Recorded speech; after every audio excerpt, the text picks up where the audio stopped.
अजीज़ों, आज का मौजू नोट फरमा ले, अपने थोड़े को यीशु के पास लाएं। और इसका सब टाइटल खालिक की मखलूक के लिए फिक्र। अपने थोड़े को यीशु के पास लाएं। बोले मेरे साथ, अपने यीशु के पास लाएं। शाबाश।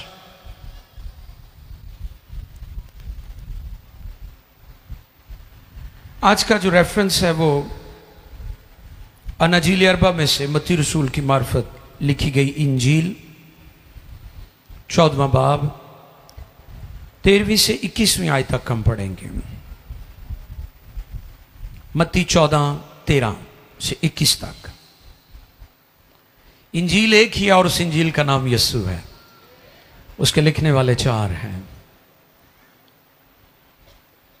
दुनिया को इंजील की जरूरत है क्योंकि दुनिया में कहीं खुशखबरी नहीं है। इंजील का मतलब क्या है? Good news. हालेलुया। खुशखबरी। इंजील का मतलब क्या है? खुशखबरी। आपका प्रिंट मीडिया, आपका इलेक्ट्रॉनिक मीडिया, आपका सोशल मीडिया, आपकी डिजिटल दुनिया में कहीं अच्छी खबर नहीं है। इंजील को जब आप पढ़ेंगे, बाइबल को जब आप पढ़ेंगे, आपको गुड न्यूज मिलेगी। जोरदार तालियां बजाएं। और इंजील का पैगाम पूरी दुनिया के लिए, अक़वाम आलम के लिए है। मत्ती 14:13 से हम पढ़ेंगे। 14वें बाब की 13वीं आयत। जी,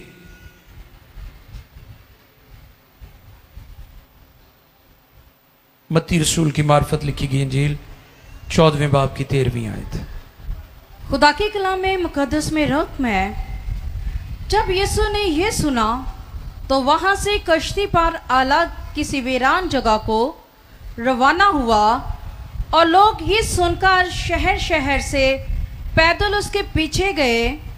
उसने उतरकर बड़ी भीड़ देखी और उसे उन पर तरस आया और उसने उनके बीमारों को अच्छा कर दिया।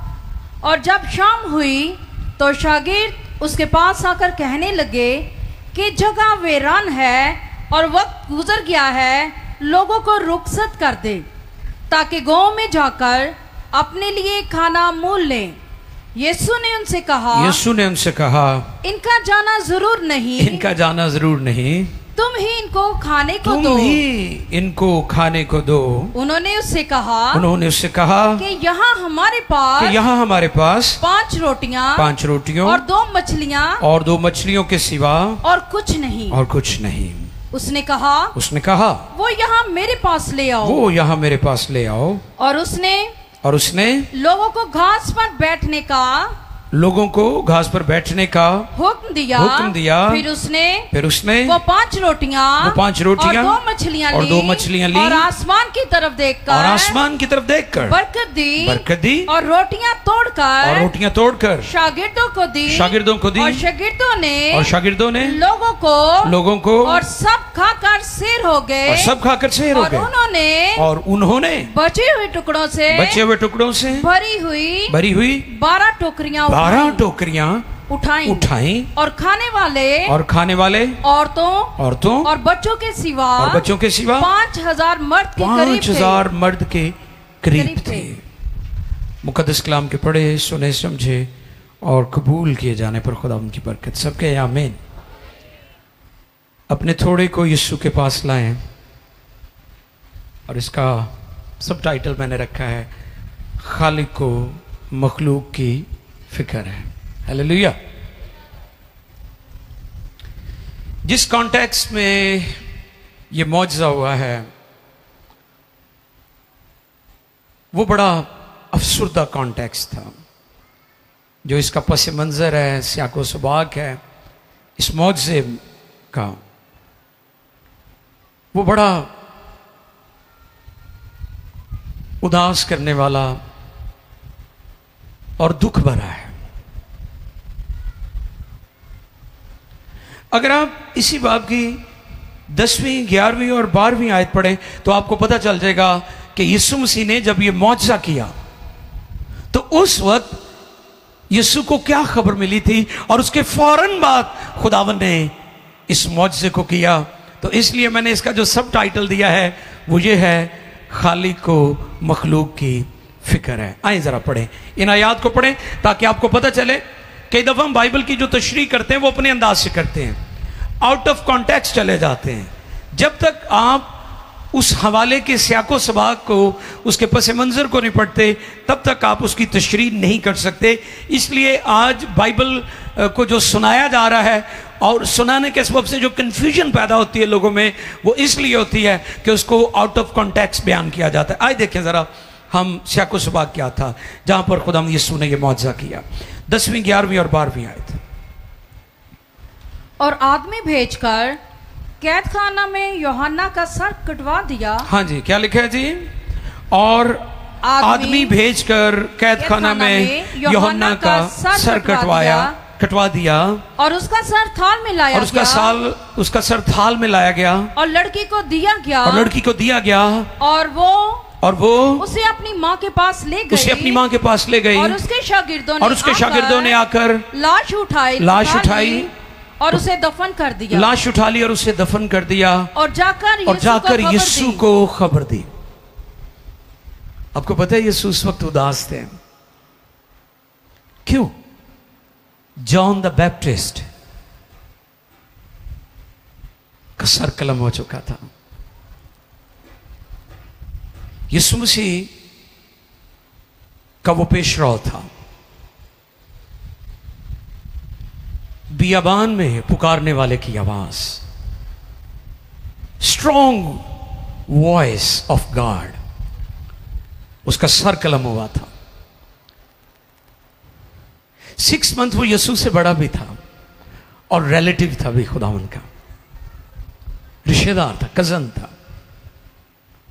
आपको पता है यीशु ने शागिर्दों को और लोगों को मना नहीं किया कि मुझे कुछ वक्त के लिए तन्हा छोड़ दो, क्योंकि खुदा का अजीम नबी कत्ल हो चुका है, जॉन द बैप्टिस्ट। यीशु मसीह को मखलूक की फिक्र थी क्योंकि वो खालिक है। आप जिन भी हालात में उसके पास आएंगे वो कभी आपको ना नहीं करेगा क्योंकि उसे आपकी फिक्र है। ये कॉन्टेक्स्ट था। फिजा में उदासी थी क्योंकि जॉन द बैप्टिस्ट, हालांकि उस वक्त का बादशाह भी उसे कत्ल नहीं करना चाहता था, क्योंकि वो मानता था कि यूहन्ना बपतिस्मा देने वाला खुदा का नबी है और वो स्ट्रॉन्ग खुदा की वॉइस है। वो दुनिया की परवाह नहीं करता, वो हालात की परवाह नहीं करता और वो सच्चाई की तालीम देता है, वो जिंदा खुदा के बारे में बताता है। इन हालात में ये मौजज़ा हुआ है। इसलिए इसका सब टाइटल है, खालिक को मखलूक की फिक्र है। यीशु ने इनकार नहीं किया, यीशु ने शागिर्दों को झड़का नहीं है और ना ही लोगों को, बल्कि रोका है। नहीं नहीं नहीं, इनको जाने नहीं देना, इन्हें रोको, इन्हें रोको, इन्हें रोटी खवा के भेजो। साढ़े पुराने बुजुर्ग कोई प्राहुणा आ जाना तो कहना नहीं नहीं इन्हें रोको यार, रोटी खवा के भेजो। तो अजकल तो कहते यार फारक कराओ, रोटी खानी आप, इन्हों किसी तरीके ना उठाओ करो। वो खतूनी अव्वल जो कहती है मेरे को नहीं इन्ने रिश्तेदारों की रोटी पकती, ये तू बाहर ही मिल लिया कर अपने रिश्तेदारों। हमारे बुजुर्ग कहते थे नहीं नहीं प्राहुणिया रोटी खवा के भेजना। ये वैल्यूज थी हमारे। हमारे खुदावन ने फिक्र की है यहां पर और वो आज भी फिक्र करता है। वो कल भी करता था, आज भी करता है और करता रहेगा।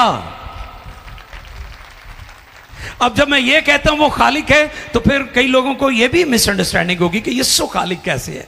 यूहन्ना ने ये बात कही थी इब्तिदा में, यूहन्ना की इंजील, मैं जॉन द बैप्टिस्ट की नहीं, शागिर्द की बात कर रहा हूं जिसने यूहन्ना की जो इंजील है उसको कलम बंद किया। उसने यीशु का जो तारुफ करवाया,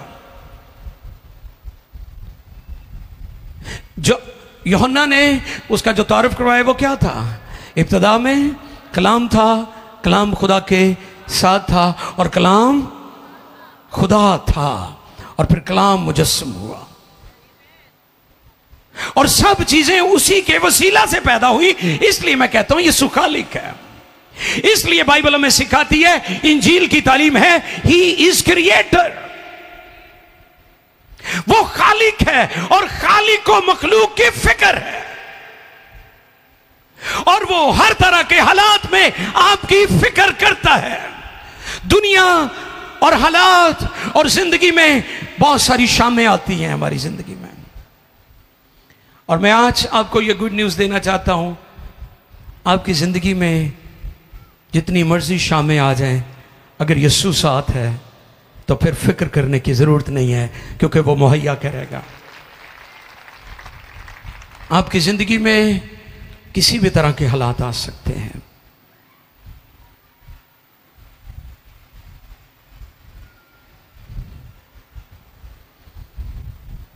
मखलूक दूसरी मखलूक को इनकार करती है।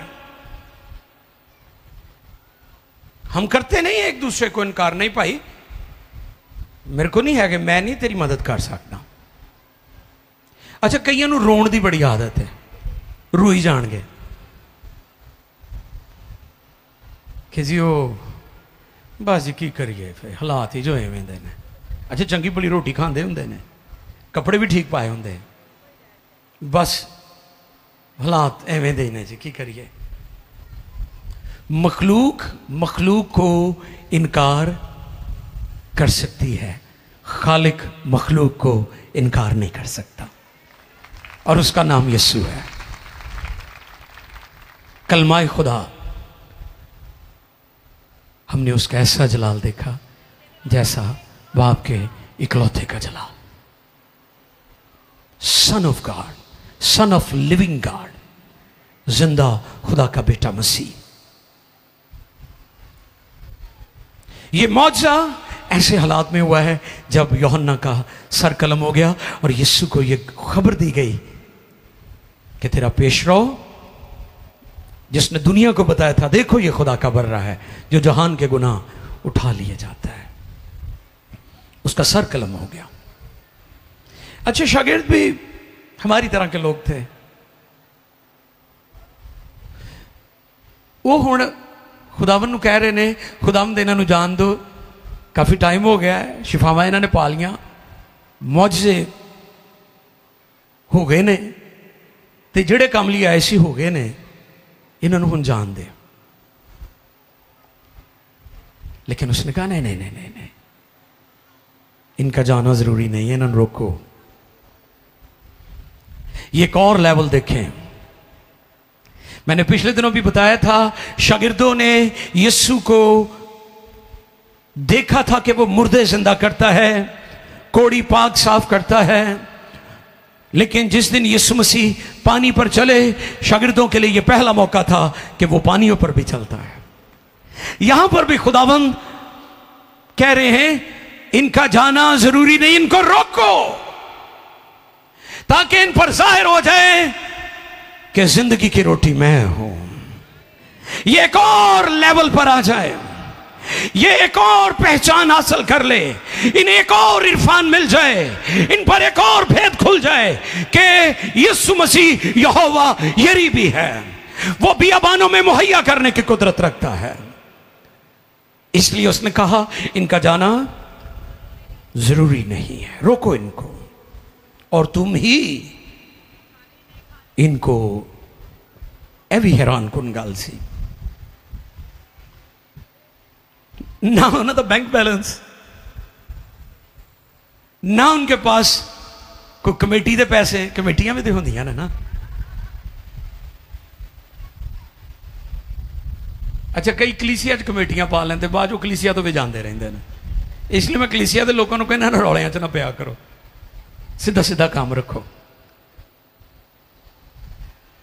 हम कई दफ़ा इस तरह के मामलात में उलझकर अपनी रूहानी ज़िंदगी का भी बेड़ा गर्क कर लेते हैं, इसलिए अवॉइड कराया करो। चर्च को हमेशा खालिस और ठीक डायरेक्शन में जाना चाहिए, इधर उधर के मामलात में नहीं पड़ना चाहिए।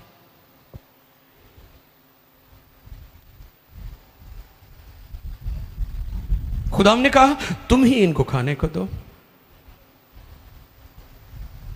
हैरानी की बात है,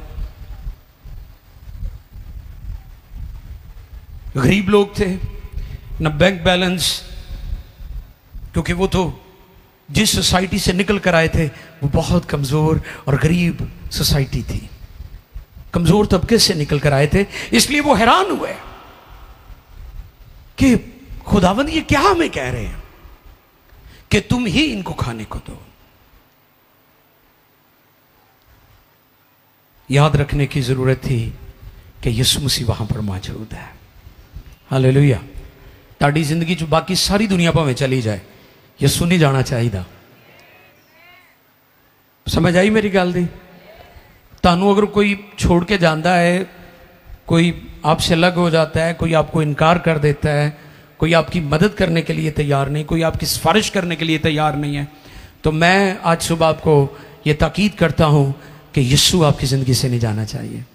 अगर यीशु साथ है तो बाकी कमियां पूरी हो जाएंगी। अगर आप अनएजुकेटेड हैं, एजुकेशन की भी कमी पूरी कर देगा। अगर आप गरीब हैं तो दौलत की कमी भी पूरी कर देगा। अगर आप गैर मशहूर हैं तो इस कमी को भी वो पूरी कर देगा। लेकिन यीशु साथ होना चाहिए। Very very important.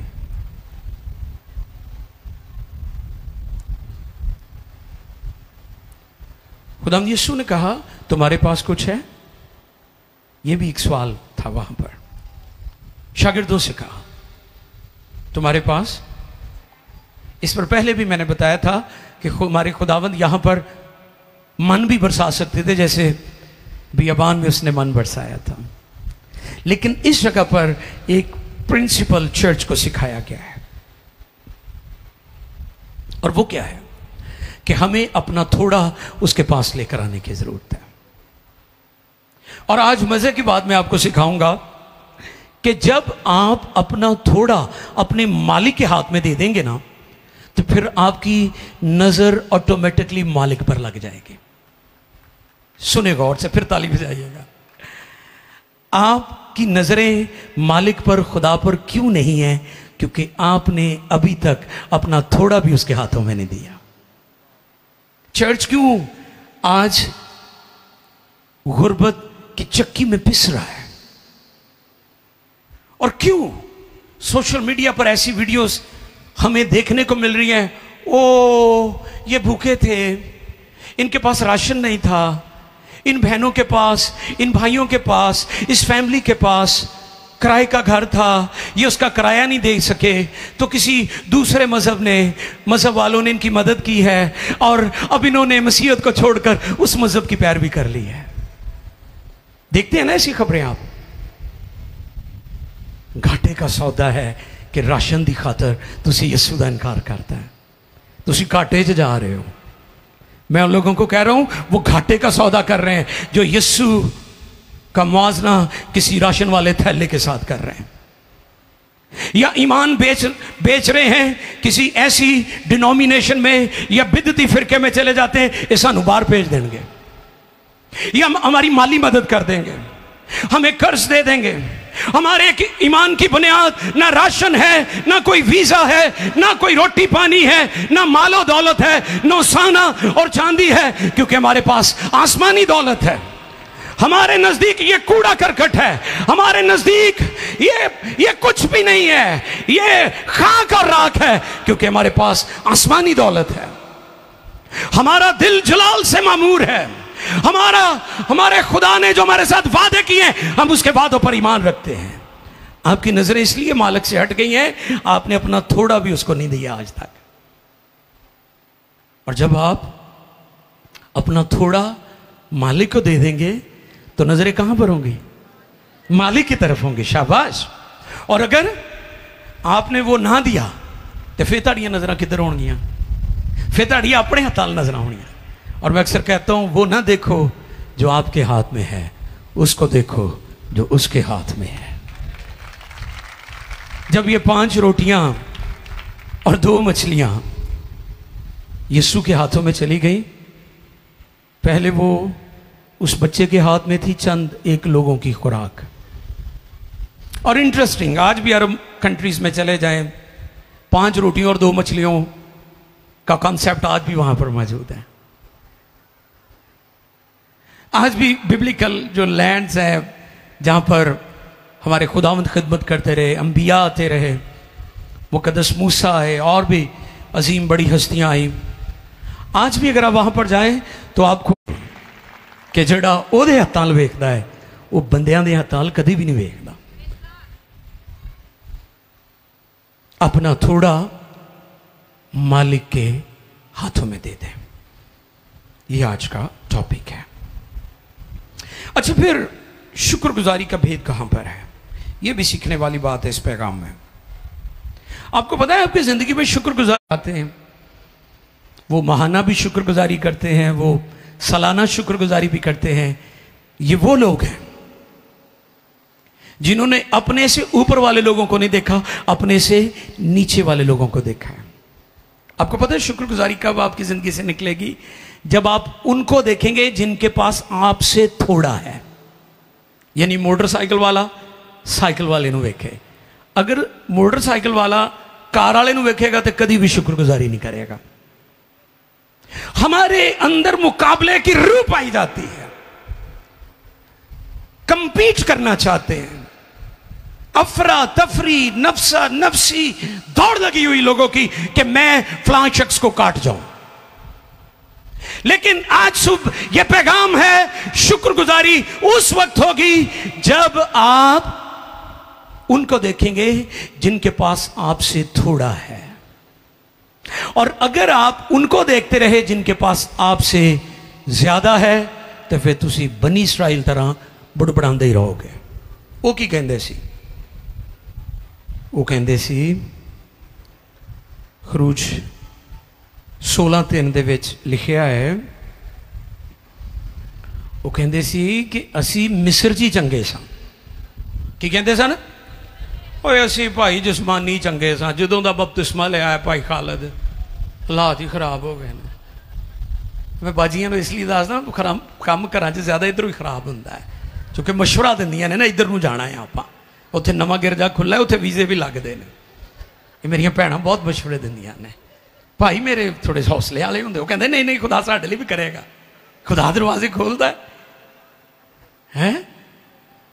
नहीं नहीं उत्थे ते राशन भी मिलता है, साढ़े बच्चे नूं गीत दा मौका भी देणगे, वो इबादत भी तो 4 घंटिਆਂ ਦੀ 5 ਦੀ होनी, जिते गीतां दा ही मौके दई जाने ने, दुआवां दे ही मौके दई जाने ने। हुण दसो इत्थे हज़ारां लोग बैठे होण ते मैं तुहानूं दुआ दा मौका दई जावां, ये शाम नहीं मुकनी जाके इबादत। इसलिए असीं हिसाब नहीं रखीदा काम। भाई शरजीलू पता है आपां बहुता लंबा काम नहीं करीदा, बहुता लंबा काम कलाम वाला कर लईदा, है जरूरी है, इहदे नाल ठीक हुंदे ने हालात लोकां दे। वो कहंदे सन कि उत्थे हांडियां दे कोल बह के खाईदा सी, जबकि इस तरह नहीं, क्योंकि गुलामां नाल काम नहीं हुंदा। ऐ भी बदगुमानी सी उन्हां दी, बनी इसराइल दी, क्योंकि गुलाम थे वो वहां पर।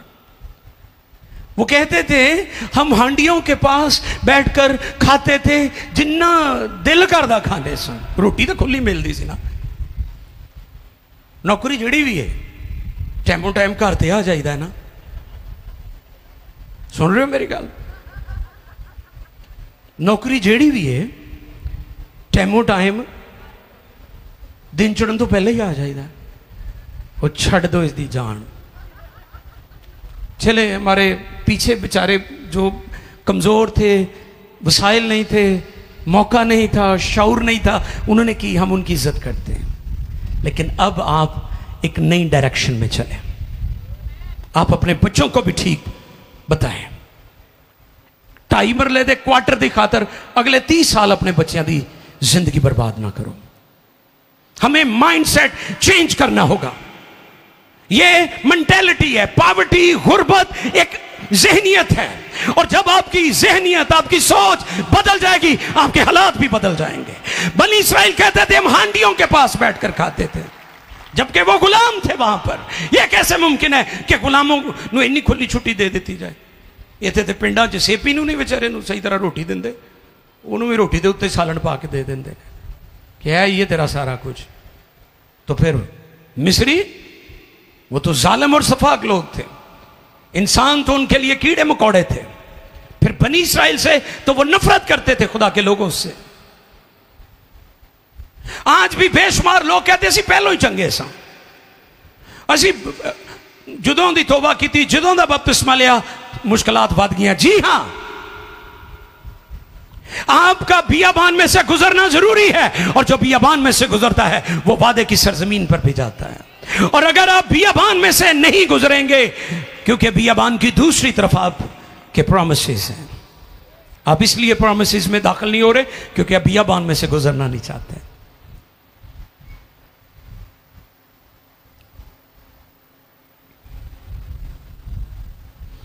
बनी इस्राइल अपनी सूरत हाल पर बुड़बड़ाए। उन्होंने मूसा पर शिकवा किया, खुदा पर शिकवा किया कि हम मिस्र में ही बेहतर थे, असी पहली जिंदगी च ठीक सां, असी पुरानी मिशन च सैट सां। लेकिन मैं आपको ये बताना चाहता हूं, आप नए मखलूक हैं। अब जो मसीह में है वो नया मखलूक है, पुरानी चीजें जाती रही, देखो वो नहीं हो गई।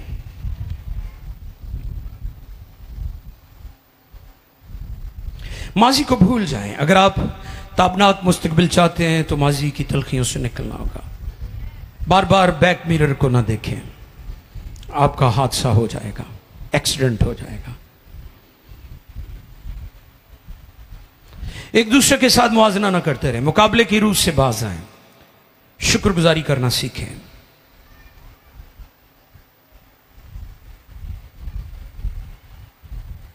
खुदा उनकी मर्जी के बगैर आप कुछ भी नहीं है। यीशु ने कहा था तो मुझसे जुदा होकर कुछ भी नहीं कर सकते। आइए देखें चंद एक हवाला जात, थोड़े लंबे होंगे लेकिन हम इनको पढ़ लेते हैं। मैं चाहूंगा कि यूहन्ना 6 बाब की the gospel of John chapter 6 6 बाब की 26वीं आयत से लेकर उसकी 27, 28, 29, 30, 31, 32, 33वीं, 34वीं, 35वीं, फिर 46, 47, 48 और मैं बोलता जाता हूँ, पढ़ते जाएं। अब 26 से लेकर 35 तक पहले पढ़ दें, 26 से 35 तक पढ़ेंगे, 35 वर्ष तक। यीशु ने उनके जवाब में कहा, यीशु ने उनके जवाब में कहा, मैं तुमसे सच कहता हूँ कि तुम मुझे इसलिए नहीं ढूंढते कि मौजज़े देखें, बल्कि इसलिए कि तुम रोटियां खाकर। हाँ, इतने भी आ जाओ जरा, रुके हो जी। हुण ठीक भी तो करना सी ना, भी एक बार रोटी खवाती तो कईयां नूं काम करन दी आदत नहीं होंदी, वो फिर ऐसी जगह लभदे जिथे फ्री लंगर मिल जाए, भी लोग काम फड़ लेंदे आ ना। फिर अगली खुदा हमने गल सिखाई कि तुसी मैनू इसलिए नहीं लभदे कि मौजज़े देखो, बल्कि यीशु ने उनके जवाब में कहा, मैं तुमसे सच कहता हूँ कि तुम मुझे इसलिए नहीं ढूंढते कि मौजज़े देखो, बल्कि इसलिए कि तुम रोटियां खाकर शेर हुए। ਇਹ ਤੁਹਾਡਾ कई लोगों ने तो रोटी नू असल मकसद बना लिया है ना। असल मकसद ठीक है, रोटी हमारी वक्त की ज़रूरत है, हमें रोज़ चाहिए, लेकिन हमें आसमान की बादशाही में जाने और हमेशा की ज़िंदगी पाने के लिए ज़िंदगी की रोटी की ज़रूरत है, और वो यीशु मसीह है। आगे बढ़ते जाएं जी, 35वीं आयत तक पढ़ेंगे हम जी। फानी खुराक के लिए मेहनत ना करो, बल्कि उस खुराक के लिए जो हमेशा की जिंदगी तक बाकी रहती है, जिसे इब्ने आदम तुमको देगा। तो कौन सा काम करता है? हमारे बाप दादा ने बियाबान में मन खाया।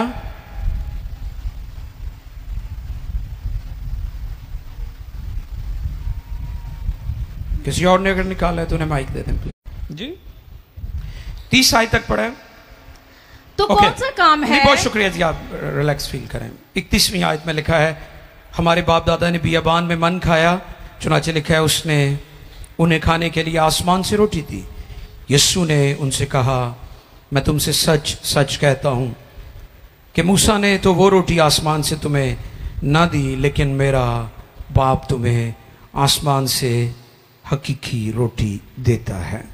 33वीं आयत में लिखा है, क्योंकि खुदा की रोटी वो है जो आसमान से उतर कर दुनिया में है, जो आसमान से उतरी है ताकि आदमी उसमें से खाए और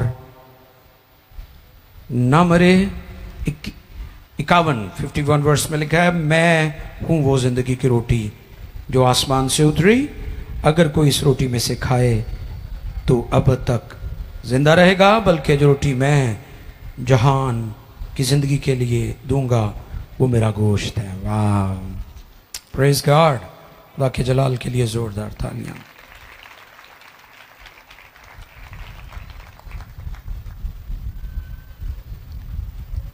मैं जब ये आयात पढ़ रहा था, आपको पता आजकल लोग हेल्थ कॉन्शियस बहुत हो चुके हैं, वेरी केयरफुल, ऐ ना खाओ, ऐ ना खाओ, ऐ ना खाओ।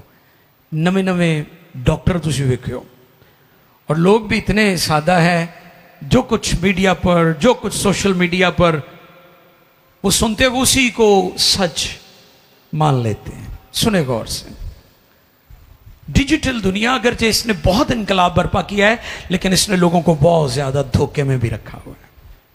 चीटिंग, जैसे सेल्फी कल्चर पर मैंने मैसेज दिया था कि फिल्टर लगा के फोटो बना लेंदे ने, तो वेखण वाला कहता वाह वाह वाह वाह यार, अम्मा इत्थे ही विआह करना है।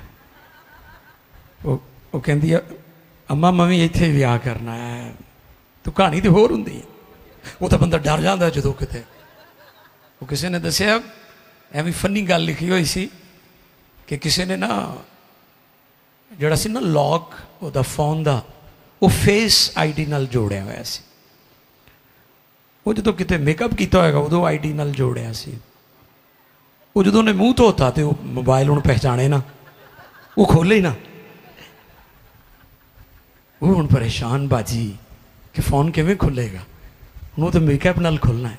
मैं ये इसलिए टच दे रहा हूं कि हमारी दुनिया धोखा, फ्रॉड और चीटिंग के दौर से गुजर रही है। आंखें खोलने की जरूरत है। मुझे बड़े लोगों ने ये जो 2-3 दिन एक इवेंट चल रहा है सुखेकी के इलाका में, मुझे बहुत सारे लोगों ने कहा सर इस पर भी कोई बात करें। मैंने कहा इस पर फिर करेंगे। मेरा दिल वैसे बहुत रो रहा था हालात देखकर कि मसीहत की जो पिक्चर दुनिया को दिखाई जा रही है वो अफसोसनाक है। कलाम फरमाते हैं हम दुनिया में निराले हैं, यूनिक हैं, हम दुनिया जैसे नहीं हैं, हम दुनिया जैसे नहीं हैं, हम खुदा के खास लोग हैं। हमने कौमों का रंग अपने ऊपर नहीं लेना, कौमों को वो रंग दिखाना है जो यीशु के लहू से हमें मिला है। मुझे अपने लहू का रंग दे दे, कोई रंग तो हो मेरे, वो यीशु के लहू का रंग है, कोई और रंग नहीं है।